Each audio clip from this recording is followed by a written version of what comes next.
if you're going to tonight's game, and it's a big hockey game, be clear. 91 getting retired. Sergei Fedorov night. What time do they want you in your seats?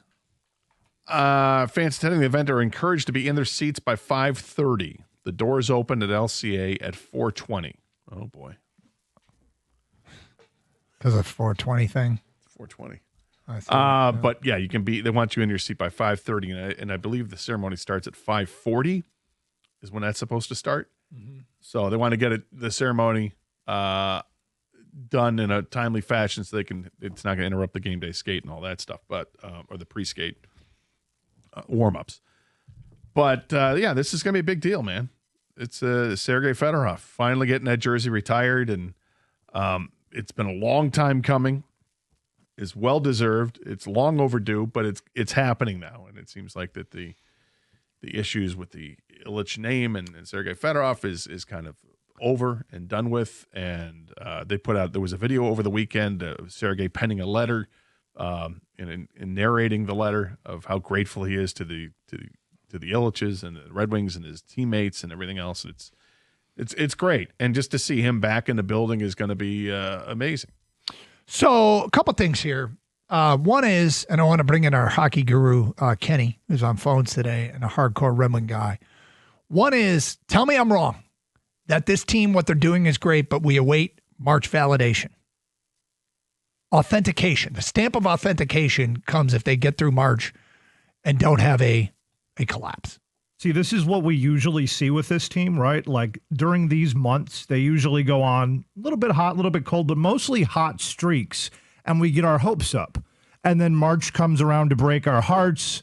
Well, yeah, no, I think you're exactly right in saying that, yeah, we got to wait till March to get really excited about this team and their playoff hopes. But, man, hell of a start.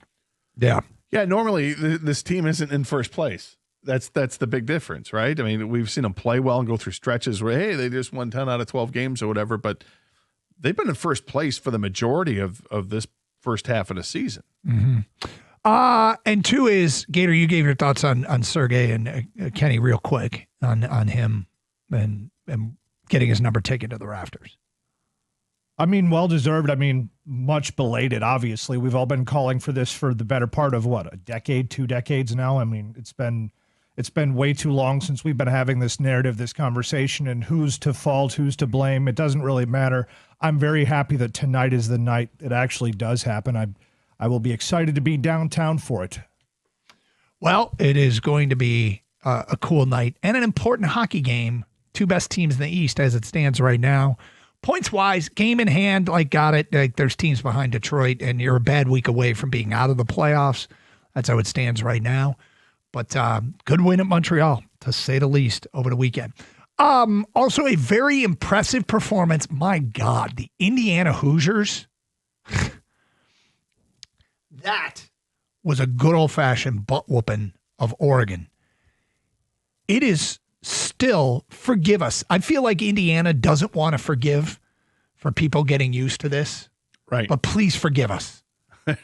Please forgive us for, and if you're used to it and you, I believe they're exceptionally good. My jaw is on the floor of what Indiana football's doing. It's pretty impressive. I mean, it's 2 years and they just keep winning. And now what they've done and what they're doing for the future of this team to ensure that they're going to stay winning, it's quite impressive. You know, the players are getting the transfer portal, the players they've recruited, and the recruiting class coming in. And Curt Cignetti has done an amazing job right out of the gate with this team. And it shouldn't have been a big surprise because, as he says, Google him. You'll notice that everywhere he's been, he's had very, very good success. And what he's turned this team into is amazing. Fernando Mendoza, the quarterback, he's the Heisman Trophy winner. And when you watch him play every game, it's like, yeah, that's why. That's why he's the Heisman Trophy winner. And he's another guy that falls in line with the 4 quarterbacks I mentioned, taller quarterbacks that have the ability to run without being running quarterbacks. I see the same thing from Mendoza. And I also saw in the game against Oregon, he made some throws I didn't expect. Him and his CFL face mask, it feels as though everything they ask him to do with that offense, he can do it. Like I haven't seen him look incapable of any throw they've asked him to make, any read he's had to make, any run he's had to run. Like I have not. He can do it. He can do whatever they ask him to do. They've crafted the offense perfectly to his skill set, and he's tremendous. The other thing about Indiana that is way underrated is how good their skill position players are. Their 3 receivers are outstanding. Their running backs are really good. And their offensive line, I mean, those aren't skill positions, but the offensive line is really good too. That's just it's a solid team, top to bottom. And the defense is full of no-name guys that just get the job done. I mean, from the moment the game started, boom, pick 6. And then you see just constant pressure on Dante Moore. That's Dante Moore. Dante Moore was a finalist for the Heisman Trophy. Dante Moore was outstanding quarterback. He looked pedestrian. Like he couldn't get anything going for Oregon in that game until it was well into the second half. You've watched a team a lot when you have no dog in the fight, and there are guys that are emerging as your favorites on that team. Yeah. One is Riley Nowakowski, the tight end / fullback, number 37, who had a huge, incredible catch and a contested football, like a fullback.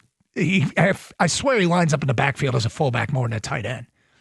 Incredible contested catch in the Penn State game. Had a couple big plays against Oregon. I think Riley Nowakowski is just one of those guys that every football team loves to have. And 2 is D'Angelo Pons, who had the pick 6 to open the game. He got on my radar earlier than that, but I'd have to look up his size. 5'9". Okay, he plays like he's 6'6". He does. He plays big. How much does he weigh? I don't know what he weighs. I just remember watching the game and them saying he's only 5'9", and I'm like, okay, I get it. NFL people are going to say size might be too small, but it's not. Not if the fight in the dog is huge, and it is. And Meek Robertson's not a big guy, but Meek Robertson's a pretty good player. I really like Pons, what he can do. Kamara is the other guy on the defensive line. So he's listed at 5'9", 170, D'Angelo Pons. And I'm having Bob Sanders flashbacks. Remember Bob Sanders? Bob Sanders from Iowa? Yeah, he wasn't a big guy, but he put a hurting on you. Hit you. Yeah, he was a safety. He just smoked you. Yep. But Kamara is the defensive lineman that lines up all over the place. He's very impactful, and I feel like that's a guy that's not likely to be a first-round pick or second-round pick, but I haven't even checked to see what his class is. I think he's older, draft eligible if he wants to. All these guys, I mean, I don't know if Kamara, because D'Angelo Pons is a JMU guy that they brought over. Yeah, I think he is draft eligible rather, but I'd have to double check that. They're going to have some turnover. And my question was, great, Cignetti cleaned up from group of 5 guys when he first came in.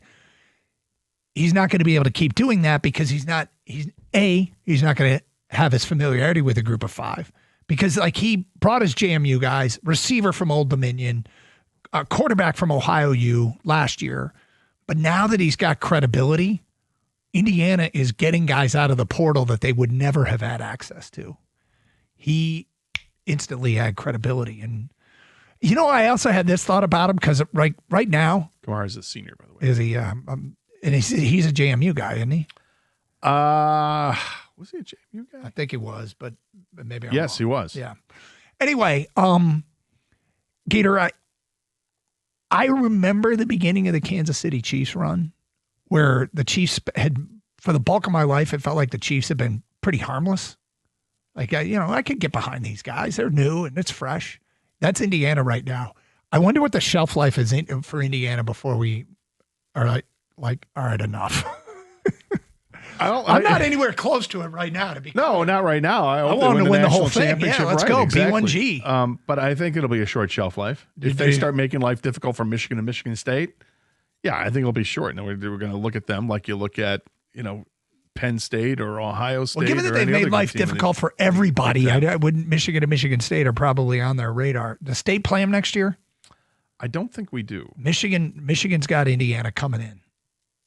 So that suddenly looms as a potential massive game next year. 248-539-9797. Talk some basketball coming up a little bit later on. Gator have some rules in life, and I think they got violated.